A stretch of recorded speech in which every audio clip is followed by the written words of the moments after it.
Alright, so if you've never heard of this fan game, somehow ended up at my lonely corner of the universe, and can't read a flipping title, this is Pokemon Tower Defense, arguably one of the most beloved Pokemon fan games out there. I haven't played this game in a long time, and today I felt like seeing how far I could go in one play session. So without further ado, let us begin. Our adventure begins in Professor Oak's lab, where he's giving me my starter Pokemon. Now, in Pokemon games, your starter Pokemon is very important because it determines how easy or difficult certain sections of your run will be. This game takes place in the Gen 1 games, so Squirtle and Bulbasaur are very good against the early gym leaders when I don't have a lot of options. However, I'm picking Charmander for this run. This is because in the early chapters, the Pokemon don't fight back against you, so I don't have to worry about, say, Brock burying my Charmander under rocks, or Misty drowning the poor sucker. But furthermore, this game uses Gen 4 onward rule sets, so Charmander learns Dragon Rage at level 17, which will be extremely helpful dealing with the Pokemon Charmander would normally be bad against. All this is totally not a defense because Charmander is my favorite of the three. Professor Oak then proceeded to talk my ear off like that time Carson introduced me to his grandfather, not realizing old people like to tell stories. Using that as a distraction, Team Rocket blew up an angry Pokeball and sent rabid rats into the lab to steal drugs, I mean rare candies, while I selected the red version of the game for no other reason than red is best color. We fended off the rats, but turns out there's an entire nest, which is when Not Blue shows up to clean up. Team Rocket then decided to commit a war crime and hypnotize a small orphan child singing the Pokemon theme. I wanna be the very best, like no one ever was. Oh god, no. Enough hiding, this kid might be of use. Right, go Drowsy, hypnosis! How many crimes are in the Pokemon world involving psychic Pokemon? I'm pretty sure mind I'm sure control there's is a a lot. war crime. You know what? I wouldn't be Actually, surprised. Yeah, that makes too much sense. While this happened, Professor Oak asked Not Blue to find Not Red while we began our journey and immediately ran into the orphan mind-controlled boy. He sent various cannon fodder, I mean wild Pokemon at me, and I caught a bird that can't fly and a rat that can't bite. What are these things even good for? He then sent his prized Pidgey at me, which was instantly annihilated. The Pidgey then spoke to the small orphan in his hypnotized state, breaking him free through the power of friendship. What is this, fanfiction? So glad to see Yeah. someone other than Ash getting an Ash moment. Joey then stumbles upon a top percentage Rattata. Oh my gosh, this is fanfiction. We then fought off some more wild rabid Pokemon, I guess, and went into Viridian Forest. Pikachu, I choose you! Pika, run for it, Chew! No, I'll never find one again. I'll never catch another Pokemon again. I'm done. It's over. I'm not being dramatic. Now, we're 15 minutes into this run, and I've already hit my first hurdle. For starters, if you don't have Charmander, this level instantly is set on hard mode, basically. Thankfully, I do. Your Pokemon probably will still be at low level, so you constantly have to switch your Pokemon from side to side to battle the waves. But the kicker is the Pikachus at the end are hyped up on so much crack they make Sonic the Hedgehog look slow. Oh my gosh, the Pikachu got away. No, I lost. That was the last time I saw Joey. And the ones I can actually catch spawn very rarely. No, I was going too fast. It spawned. It spawned, it got murdered. Oh my gosh. Okay, no more 3 times speed. Oh my gosh, I can't believe I killed the Pikachu. I'm never going to get one. I'll never catch another Pokemon. I'm not being dramatic.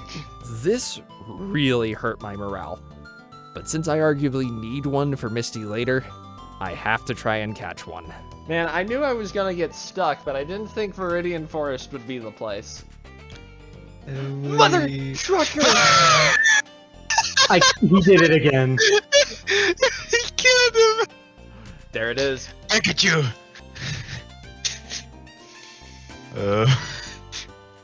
Don't fuck it up. No, why? Oh my Poison god. it! You gotta be kidding me! Mother Pika. trucker.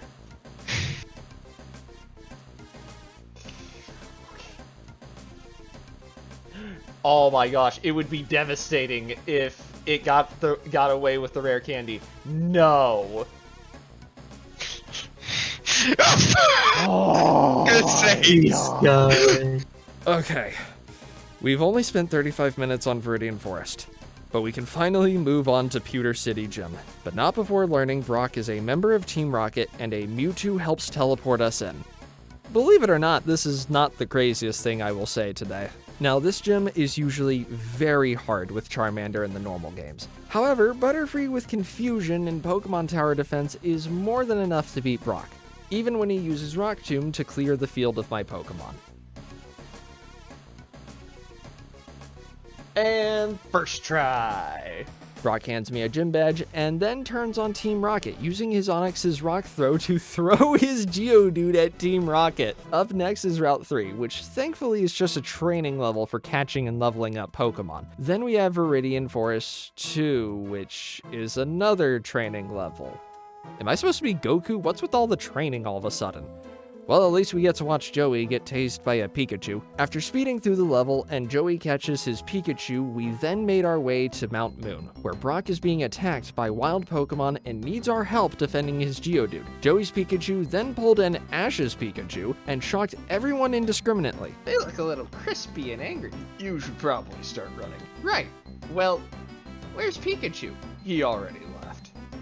Ah, wait for me, Pikachu! So while this level plays out, is anyone else thinking that if the Geodudes are the rare candies for this level, does that make them edible? Anyway, once we got into Mount Moon, we got smash cut to Not Blue, finding Not Red, and then encountering some totally common bird Pokemon. But then inside the cave, Brock betrays us and joins up with Team Rocket. Maybe the story isn't on crack, maybe he just is. Unfortunately, we lost the first time around, but this gave me the opportunity to catch Weed the Pokemon, evolve my Charmander, and catch a lost puppy. After some quick grinding and Team Rocket's own Pokemon trapping themselves in the cave, I made my way to Cerulean Gym. But before that, Joey stumbled upon a top percentage Abra, which Joey used Body Slam on. It wasn't very effective. Oh, and Team Rocket used the Abra to get themselves out of the cave. You know, Joey, the more I look at you, the more you look like a Team Rocket grunt in disguise. When we made it to the gym, we met an original character named Maruto, using his partner Ninetales. Joey then proceeded to get obliterated by Misty, and Joey somehow connected Misty having rare candies to working with Team Rocket.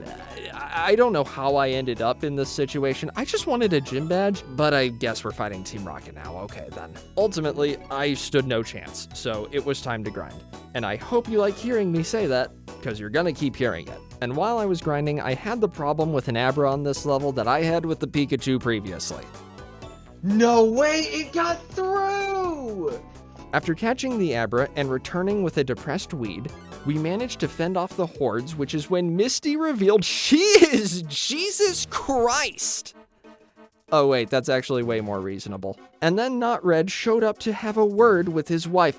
Oh gosh, I think I'm choking on the cringe fanfiction. But before a domestic dispute could start, Not Mewtwo interrupted and prevented Not Red from capturing the Kyogre. While Not Red, Joey, and Maruto distract Not Mewtwo, we battle Misty's Kyogre. But we are definitely not ready for that, so I decided to do some grind. Carson, shiny Geodude. Oh. Oh no!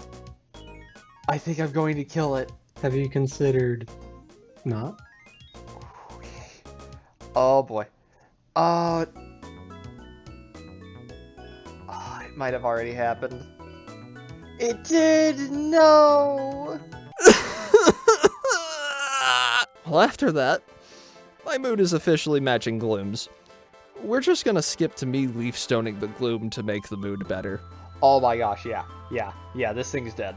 This thing's screwed. Come on, let's go! That was for the piss rock, you son of a biscuit. Meanwhile, Not Red gives Joey and Maruto the chance they need to get to safety. But in the ensuing battle, Not Red is defeated. Oh wow, who could have seen that coming?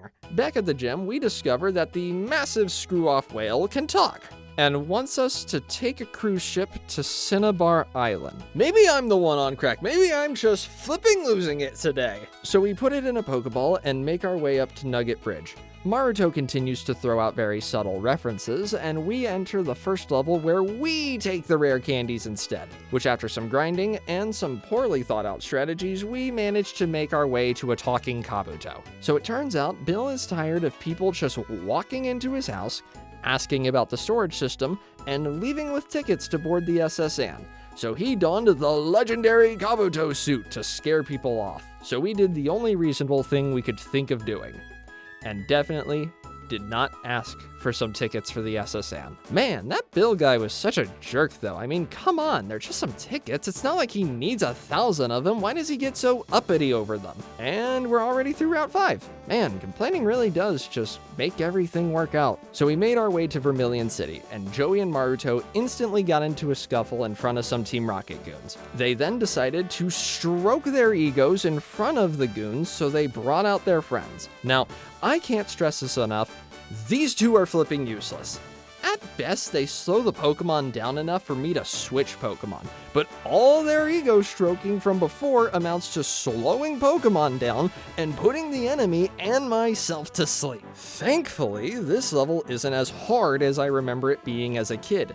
Unfortunately, this is about as far as I got as a kid, so my knowledge of what's to come is about to drop faster than my IQ around these two. So I did some grinding for money instead of levels for once, and then made my way onto the SS Anne. But as we entered, we smash cut right back to Not Blue fighting very average and common birds, and then running away like a coward. Then we smash cut to Not Red and Not Mewtwo being found by actual Mewtwo just to be master balled by Brock. I swear I'm losing my sanity by the moment. Finally, back to the story that matters. Me and the boys are chilling in our suite, and Joey asks me after all this time if I'm a boy or a girl. Like any reasonable person in this situation, I tell him he's an idiot, and then I lie to him. Oh gosh, my lies have caught up to me. The squids want to take me, so I drown in the deep. Oh hey, Lieutenant Surge is here. Oh hey, the legendary dogs are here.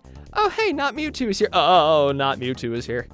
First a mean look, and then a little song. When we wake up, we'll all be friends. Oh hey, Brock's here. I actually made it all the way to the end before losing. But that means once again, it's time to grind. I would then go back and forth from Vermilion Gym to Route 5 until I eventually got Charizard and had my team relatively close to it in level. And after carefully TMing my team with new movesets, we barely managed to get to the end. At this point in the run, I've been going for almost 5 hours, and I'm getting tired.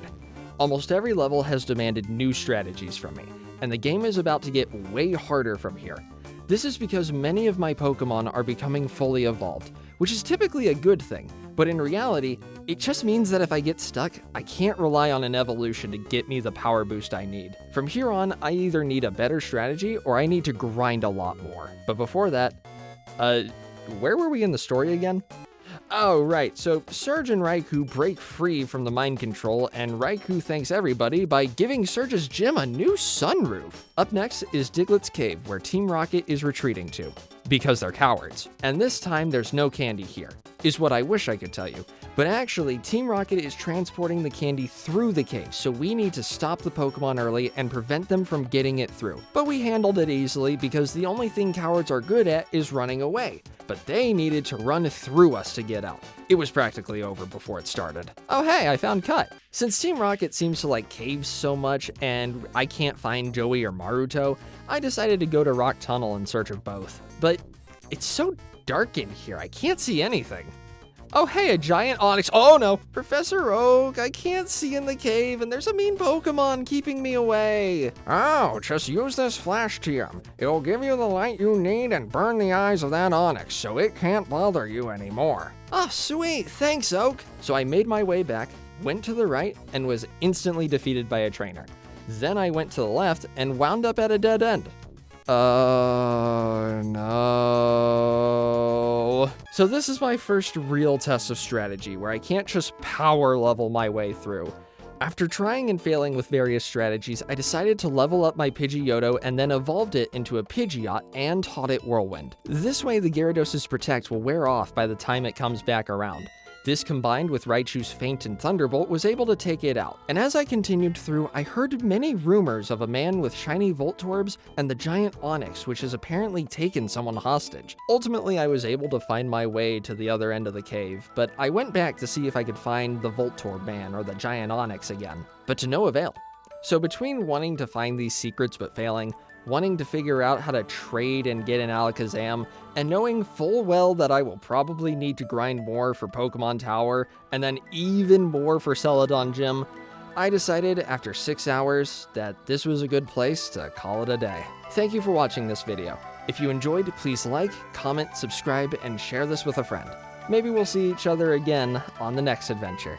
But until then, see ya!